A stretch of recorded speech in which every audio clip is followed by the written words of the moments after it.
열왕기하 12장 1절부터 21절에 있는 본문으로 요아스의 통치라고 하는 큐티인 제목입니다. 유다 왕들 가운데 요아스는 그 누구보다도 파란만장한 삶을 산 인물입니다.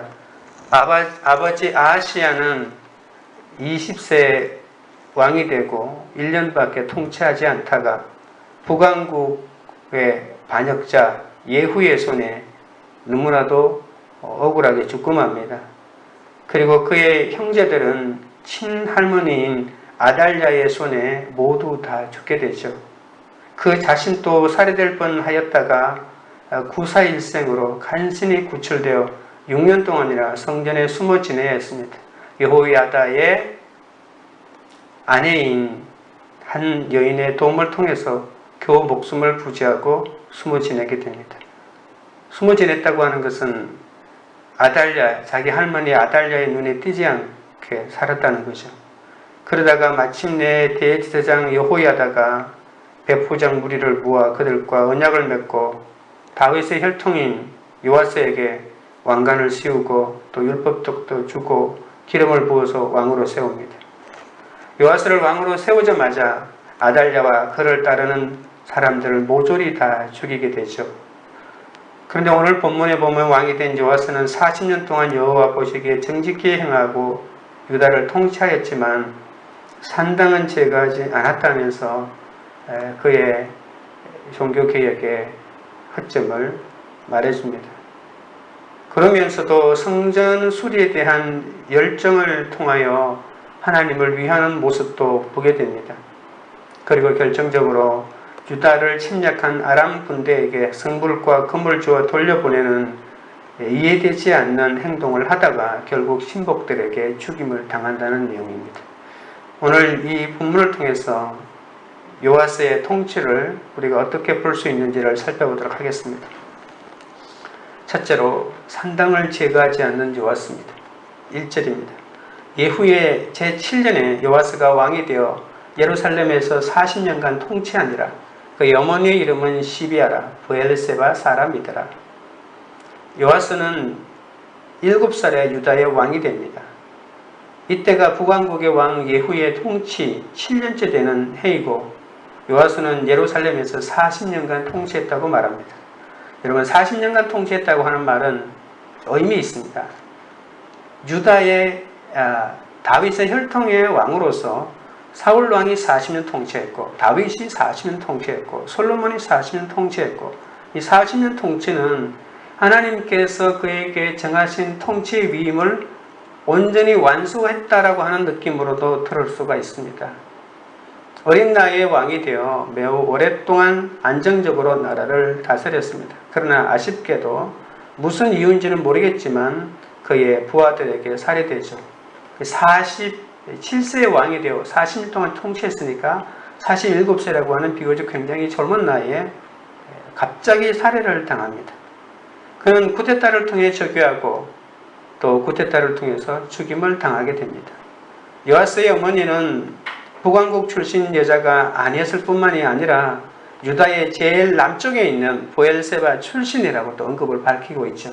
북왕국 출신인 아달랴를 통해서 너무나도 다윗 왕국의 여호와 신앙이 위협을 받았기 때문에 오히려 반대로 가장 남쪽에 있는 브엘세바 출신 사람과 결혼을 했다라고 하는 이런 언급을 또 보여주고 있는 것 같기도 합니다. 그러니까 북왕국 공주였던 아달랴와는 전혀 상관없는 지역의 사람이다라고 하는 것을 강조하는 것 같습니다. 요아스는 이제 어린 나이에 왕이 되어 북왕국 예후의 7년째 왕이 되어 통치했다고 나오는데 2절을 통해서 2, 3절을 통해서 그의 통치의 특징들을 또한 살펴보겠습니다. 요아스는 제사장 여호야다가 그를 교훈하는 모든 날 동안에는 여호와 보시기에 정직히 행하였으되 다만 산당들을 제거하지 아니하였으므로 백성이 여전히 산당에서 제사하며 분향하였더라. 요아스는 여호야다 제사장이 살아있는 동안에는 여호와를 섬기고 계획적인 마음으로 열심히 신앙생활을 했습니다. 40년의 통치기간 가운데 제사장 여호야다가 일일이 그의 옆에서 모든 것을 가르쳐 주었다고 말합니다. 그런데 가르쳐 주었는데 40년 동안 가르침을 받아 잘했으면 여호야다가 죽고 난 다음에도 그것이 몸에 배어서 더 잘해야 되는데 죽고 없어지자마자 약간 이상한 길로 빠지기 시작했다라고 하는 것은 뭔가 요아스에게 리더십에 아쉬운 점이 있는 것을 또한 우리가 엿보게 됩니다. 그러나 여호야다가 죽고 난 후에는 하나님의 길을 저버렸습니다. 심지어는 여호와께 돌아오라고 외치는 선지자까지 죽였습니다. 여호야다가 죽은 후에 요아스가 이처럼 우상 숭배로 급선회한 것은 그가 제사장에 의해서 신앙을 강요당했고 강요당한 대로 흉내를 내보았지만 개인적인 믿음은 아니었다라고 하는 것을 생각할 수 있죠. 여호야다가 자기를 살려준 사람이기도 하고 아주 어렸을 때부터 강력하게 신앙 교육을 시켰지만 이 요아스는 진심으로 하나님에 대한 신앙을 가진 사람이 아니라 그냥 강요된 부모 같은 사람, 스승 같은 사람에 의해서 강요된 야훼 신앙을 가지고 있었기 때문에 그가 자기 옆에서 없어지자마자 바로 다른 길로 가기 시작했다는 것을 볼 수 있습니다. 어려서부터 하나님을 경외하는 자와 함께하는 것이 중요합니다. 그러나 요아스는 여호야다가 자기를 교훈하는 동안에만 정직히 행하였는데 여호야다의 신앙교육에 뭔가 아쉬운 점이 있었는지 아무튼 자기를 옆에서 챙겨주는 사람이 없어지자마자 하나님을 저버리는 그러한 삶을 삽니다. 여호야다 제사장이 죽으니 유다 지도자들이 왕을 부추겨서 자기들의 말을 듣도록 합니다. 백성은 조상의 하나님 성전을 버리고 아세라 목상과 우상을 섬기기 시작하죠. 그러니까 자기 주위에서 어떤 사람이 어떤 말을 하는가에 따라서 자기 소신이 없이 지도자가 매일 그 사람의 말을 듣고 따라가는 이렇게 결단력도 없고 무엇이 옳은지 판단하는 판단력도 굉장히 부족한 왕이 아니었나 생각합니다. 하나님의 영의 감동으로 경고의 메시지를 전하는 여호야다의 아들인 스가랴라고 하는 선지자를 성전뜰에서 돌로 쳐 죽이는 악행까지 저지르게 합니다.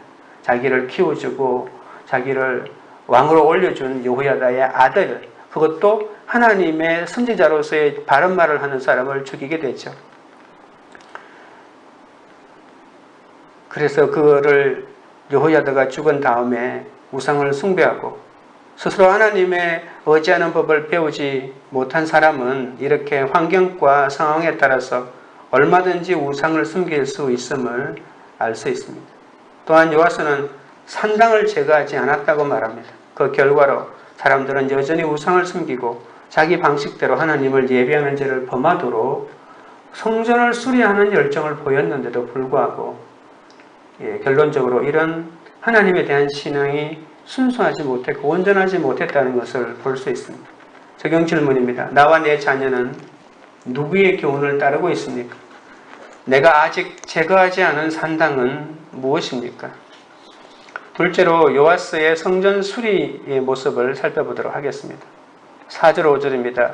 요아스가 제사장들에게 이르되 여호와의 성전에 거룩하게 하여 드리는 모든 은 곧 사람이 통용하는 은이나 각 사람의 몸값으로 드리는 은이나 자원하여 여호와의 성전에 드리는 모든 은을 제사장들이 각각 아는 자들에게서 받아들여 성전의 어느 곳이든지 파수된 것을 보거든 그것으로 수리하라 하였으나 4절부터 16절까지 요아스가 성전 수리에 힘쓴 일을 자세히 소개합니다.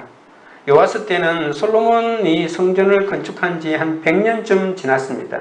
그래서 이 성전 건물의 수리가 필요했습니다.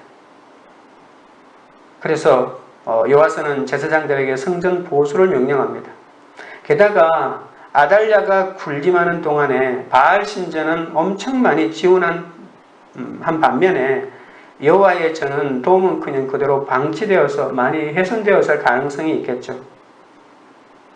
그리고 역대하 24장 7절에 보면 아달랴의 아들들이 성전을 파괴했고 성전의 기물들을 오히려 바알에게 바쳤다는 기록도 있기 때문에 성전을 그대로 내버려 두었을 리가 없을 것입니다.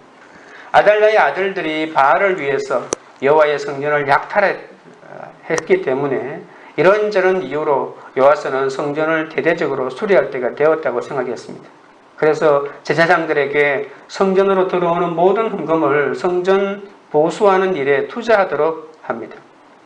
성전 수리를 위한 수입원이 오늘 본문에 세 가지 언급되고 있는데, 첫째는 인구 조사를 했을 때 인구 한 사람 한 사람당 내는 속전이 있었고, 또 하나님께 여호와께 서원을 드리는 그 값, 지금 우리로 말하면 일종의 약간 감사헌금, 그리고 셋째는 자원하여 드리는 모든 은전, 이 세 가지를 특별히 성전의 회개 업무를 담당하는 사람들을 통해서 제사장들에게 전달되도록 했습니다.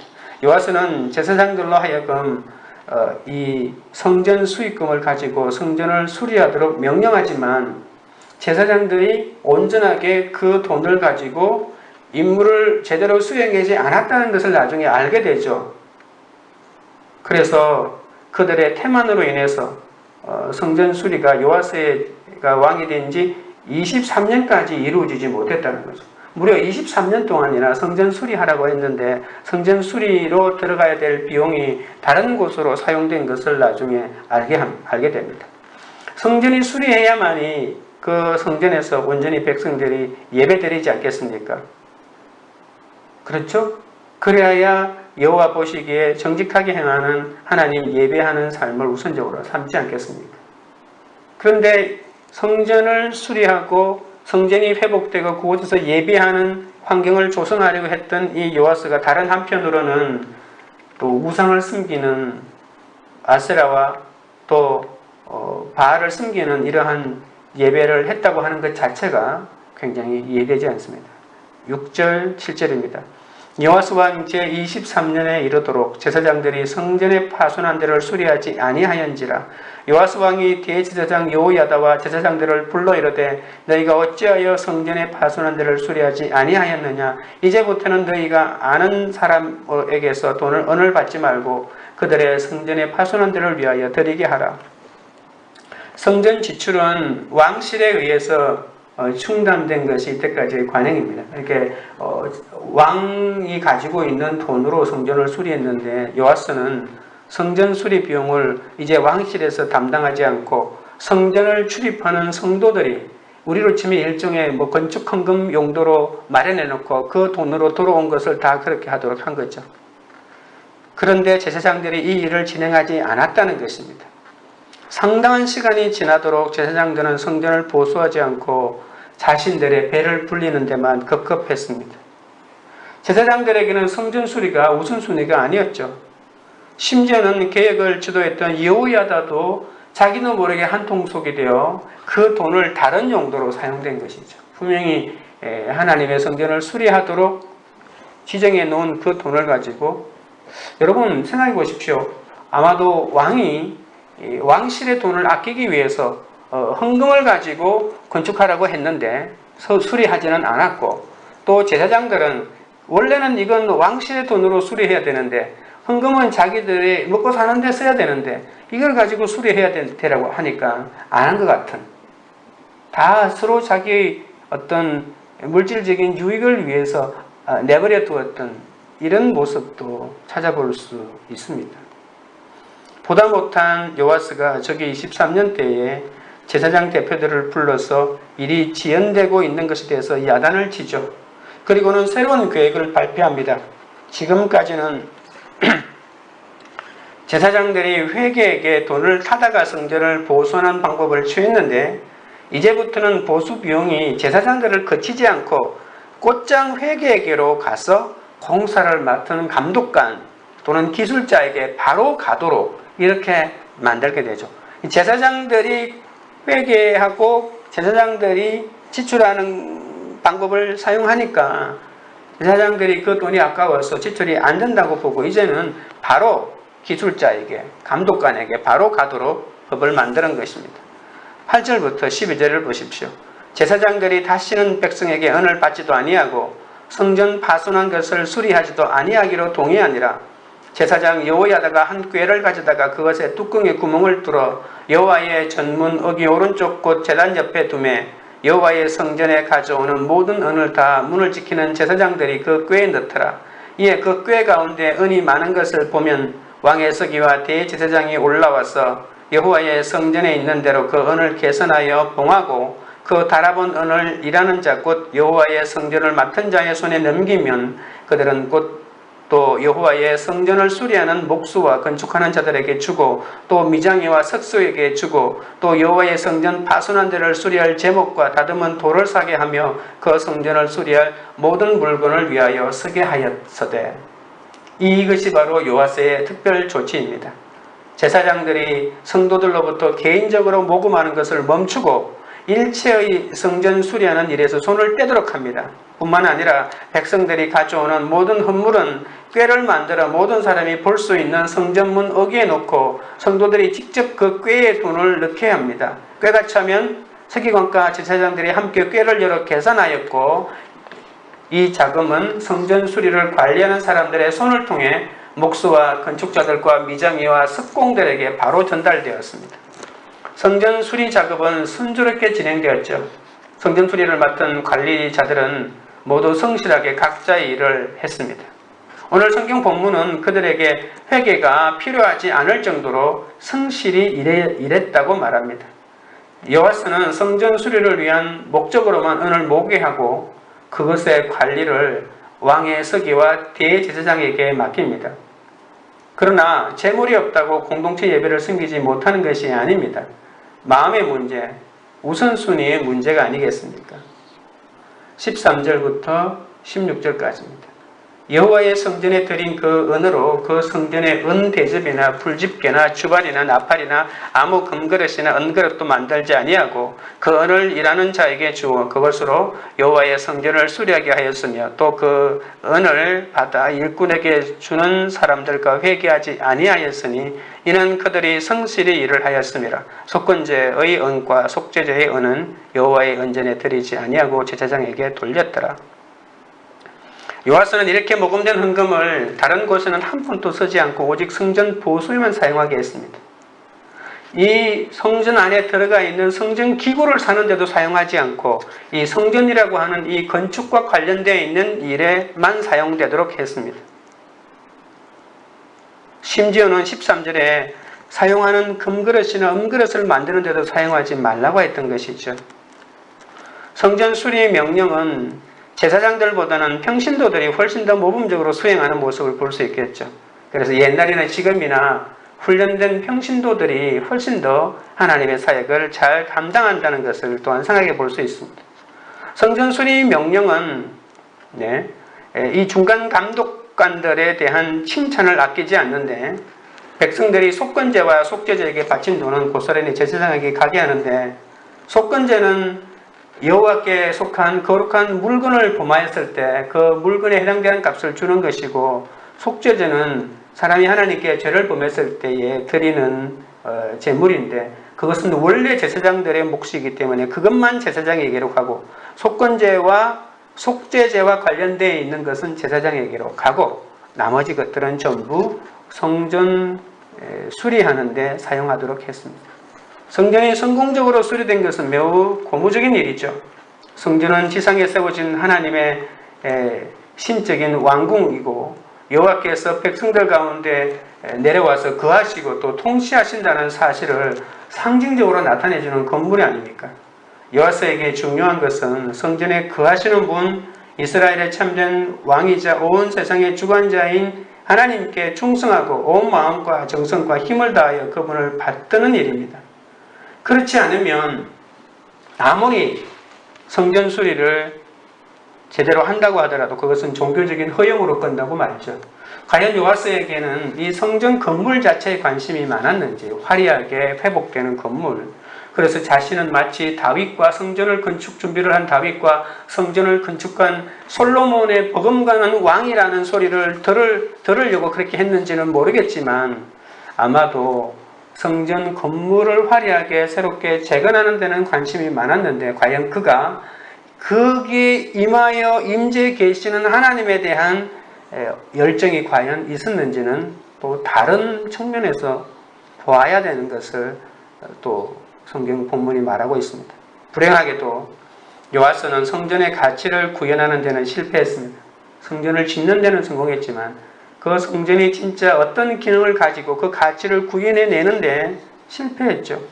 실패하였다기보다는 오히려 그 가치를 훼손하는 일에 앞장섰습니다. 성전을 그렇게 지어놓고 우상을 섬기도록 말했다니까. 자신이 수리한 성전들에서 자신의 후견인이자 영적 스승이었던 제사장 여호야다의 아들을 무참하게 돌로 쳐서 죽였잖아요. 그는 자신이 열과성을 다하여 수리한 성전의 이상에 역행하는 삶을 산 매우 모순된 인물이 되고 말았습니다. 성전에 보관되어 있던 모든 물건을 아람 왕 핫사엘에게 넘겨주는 일은 또 어떻게 우리가 이해해야 할까요? 핫사엘의 공격을 피하기 위한 일이었다고 생각할 수 있겠지만 그가 제대로 된 왕이었다면 성전의 주인이 신 하나님께 부르짖어 기도하지 않았을까요? 기도했다는 말은 아무것도 없고 성전에 있는 금이나 보석을 더 모아가지고 왕에게 갖다 바치니까 그가 물러가지 않았습니까? 적용 질문입니다. 진정한 예배를 드리고자 성전인 나의 삶에서 수리해야 할 부분은 무엇입니까? 나의 일상생활에서 공동체 예배는 몇 번째 순위입니까? 셋째로 요아스의 죽음에 대해서 살펴보겠습니다. 17절부터 18절입니다. 그때 아람 왕 핫사엘이 올라와서 가드를 쳐서 점령하고 예루살렘을 향하여 올라오고자 하므로 유다의 왕 요아스가 그의 조상들 유다 왕 여호사밧과 여호람과 아하시야가 구별하여 드린 모든 성물과 자기가 구별하여 드린 성물과 여호와의 성전 곳간의 왕궁에 있는 금을 다 가져다가 아람 왕 핫사엘에게 보냈더니 핫사엘이 예루살렘에서 떠나갔더라. 요아스는 40년을 통치하면서 다윗 왕조가 다시 굳건히 세워지기를 바랬지만 솔로몬이 통치하던 때 이스라엘을 만들지는 못했습니다. 경제적으로 여의치 않았고 주변 국가들에게 조공을 받는 것이 아니고 조공을 바쳐서 조공을 바치는 약소 국가로 전락했습니다. 그때 엘리사의 예언대로 아람의 왕이 되었던 핫사엘이 이스라엘을 잔혹하게 핍박한 것으로도 만족하지 않고 유다 쪽으로 내려와서 가나안 남서쪽으로 내려와 블레셋의 가드를 함락하고 예루살렘으로 진군해 내려옵니다. 아주 특이한 일이죠. 북쪽에서 바로 내려와야 되는데 남쪽에 내려와서 블레셋 가드를 점령했다고 하는 것은 아마 무역 통상로를 장악하기 위해서 내려온 것 같습니다. 그래서 핫사엘이 쳐다본다는 소식을 듣자마자 기도하거나 또는 대항해서 싸울 엄두를 못 내고 왕실 창고와 성전 창고에 소장하고 있는 모든 금을 핫사엘에게 보내는 거죠. 하나님에게 드린 건데 자기 것도 아닌데 자기 것인 것처럼 그렇게 써버리고 맙니다. 핫사엘은 요아스가 보낸 금을 받고 아람으로 돌아갔죠. 요아스는 이 일을 수습하기 위해서 선대 왕들까지 다 모았던 모든 성전에 있는 또는 곳간에 있는 돈을 다 써버리고 맙니다. 물질로 얻은 평안은 온전한 평안이 아닙니다. 솔로몬이 범죄한 이후로 유다에는 참 평안이 없었죠. 그것은 다윗처럼 온전히 하나님을 따르는 왕이 없었기 때문입니다. 우리의 삶 가운데 사건이 왔을 때는 그 사건에서 자기 죄를 깨닫고 온전하게 회개하는 기회로 삼아야 하는데, 그리고 오히려 말씀을 통해서 하나님께 묻고 기도해야 하는데 자기 생각으로 위기를 모면하기에만 급급했습니다. 누구에게 물었다는 얘기도 없는 이 요아스의 안타까운 면을 볼 수 있습니다. 어쩌면 하나님이 이 요아스를 정확하게 알고 있었어요. 성전 건물은 그럴듯하게 만들었지만 그의 마음속에 하나님에 대한 진짜 신앙이 없었기 때문에 핫사엘을 내려보내서 회개의 기회로 삼아 주었는데, 회개의 기회는커녕 모든 금은을 다 갖다 바치고 세상 방법으로 내게 차가운 문제를 해결하는 거예요. 사건을 말씀으로 해석하는 것이 아니라 세상의 어떤 문제도 내가 가지고 있는 물질로, 내가 가지고 있는 권력으로 다 해결하려고 하는 어리석은 모습을 그는 바꾸지 않았습니다. 19절부터 21절입니다. 요아스의 남은 사적과 그가 행한 모든 일은 유다 왕 역대절하게 기록되지 아니하였느냐. 요아스의 신복들이 일어나 반역하여 실라로 내려가는 길가에 밀로궁에서 그를 죽였고 그를 쳐서 죽인 신복은 시므아스의 아들 요사갈과 소멜의 아들 요사바드였더라. 그는 다윗성에 그의 조상들과 함께 장사되고 그의 아들 아마시아가 그를 대신하여 왕이 되니라. 요사갈과 요사바드라고 하는 두 신하가 영모를 꾸며서 요아스를 살해합니다.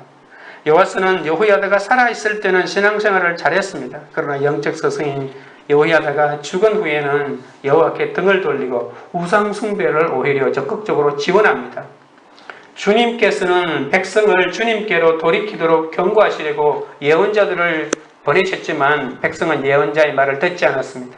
보다 못한 여호야다 제사장의 아들인 스가랴 선지자가 백성들에게 하나님의 심판을 선포합니다. 스가랴 선지자가 하나님의 영에 감동되어 백성 앞에 이렇게 말합니다. 나 하나님이 말한다. 어찌하여 너희가 주의 명을 거역하느냐. 너희가 형통하지 못할 것이다. 너희가 주님을 버렸으니 주님께서도 너희를 버리셨다고 외칩니다. 물론 이러한 이야기들은 열왕기 하에는 나와 있지 않지만 역대기에서는 정확하게 나와 있습니다. 결국 왜 요아스가 자기 신복들에게 살해당한 이유를 밝히고 있지는 않지만 역대기에서는 정확하게 밝히고 있는데 그 이유가 뭐냐면 바로 이 여호야다의 선지자 스가랴를 돌로 쳐 죽인 일입니다. 이렇게 외치는 이 선지자 스가랴에게 백성들이 왕을 꼬드겨서 허락을 받아내어 스가랴 선지자를 성전뜰에서 돌로 쳐 죽이게 되죠. 요아스 왕은 여호야다가 보인 충성을 생각하지 않고 그의 아들 스가랴를 죽입니다. 스가랴는 죽으면서도 주님께서 이 일을 구워보시고 갚아주옵소서라고 외칩니다. 이 일로 인해서 하나님은 분노하셨고 아람 군을 통해서 요아스에게 큰 피해를 입혔죠. 아람 군대를 보낸 것도 이 잘못에 대한 회개를 지적하기 위해서 보냈는데 오히려 자기가 가지고 있는 물질로 그 문제를 해결해 버리잖아요. 그러니까 하나님께서는 이 깨닫기 위해서 계속해서 문제를 계속해서 보여주어서 자기가 사용할 수 있는 문제 해결 능력을 완전히 하나님께서 제하는 일을 하시는 거죠. 깨닫지 못하면 우리의 삶 가운데 사건은 끊임이 없습니다. 스가랴의 일로 인해서 요아스를 미워하게 된 사람들이 반란을 일으켜서 그를 죽이게 되죠. 하나님을 버린 요아스는 결국 신복들에게 버려져서 죽임을 당한 것입니다. 우상 숭배에 빠지고 성전에 있는 보물로 아람의 핫사일 왕을 달랜 일은 그렇게 열심히 성전 보수를 한 일의 순수함마저도 의심하게 됩니다. 요아스가 왜 이렇게 되었을까요? 여호야다가 죽은 뒤 요아스는 간신배들의 말을 듣고 우상 숭배에 빠지는 악을 저질렀죠. 요아스는 스스로 옳다고 생각하는 대로 결단을 내리고 추진하는 사람이 아니라 여론에 밀립니다. 자기 주위에서 있는 사람이 어떤 말을 하는가에 따라서 이리 밀리고 저리 밀리는 무능한 왕이었습니다.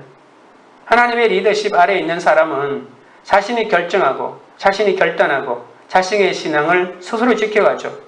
잘못된 다수가 아무리 설득하여도 흔들리지 않는 굳센 마음이 있는데 오히려 요아스는 스스로 바른 길로 인도하지 못하고 그들이 충동질하는 대로 갔던 것이죠.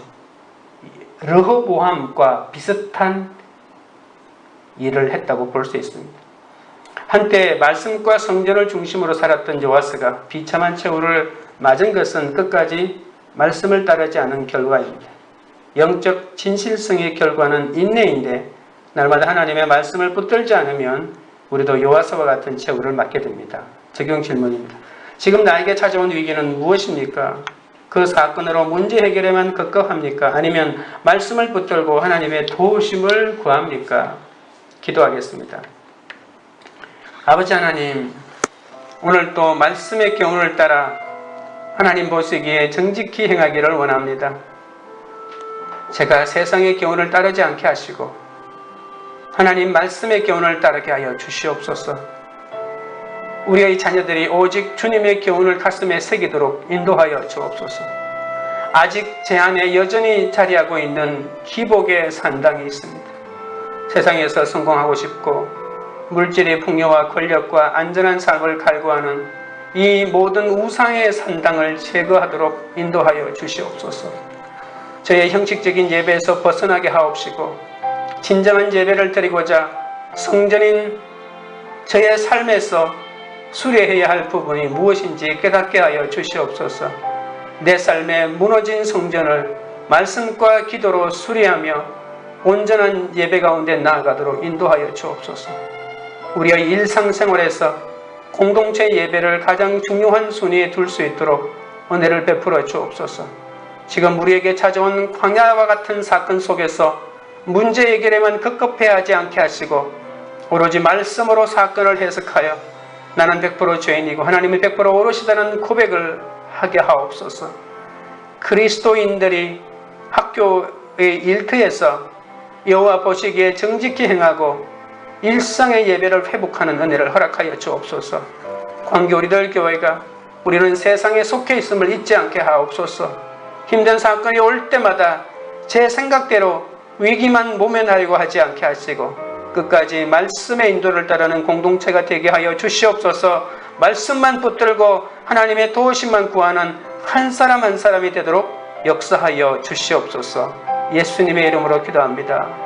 아멘.